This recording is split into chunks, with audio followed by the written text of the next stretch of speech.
दादा कशा दादाला कॅप 7 कशा नंबरच्या आहे जागा ना 2 जोड दाखवा ना. ऐका ना, आपल्या दुकानातले आहे ना सगळ्यात भारी चप्पल दाखवा आणि सगळ्यात हलकी चप्पल दाखवा. हा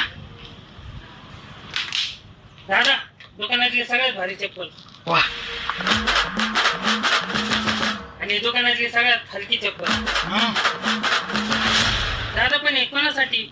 अरे सगळ्यात भारी चप्पल माझ्या मिळवणीसाठी आणि सगळ्यात हलकी ना माझी खडूस बायको तिच्यासाठी. काय झालं इकडे काय बघ. घातला दादा घातला 100 वर्ष आयुष्य. मी आता हिचं नाव घेतलं होतं का नाही? घेतलं होतं का नाही? ही माझी बायको देखणी का नाही? ही चप्पल कशी उठून दिसन तिच्यावर. हा अरे आप सर्व सुद्धा लाजत्या. धर ना हातात धर. हातात धर. ही चप्पल तुझ्यासाठी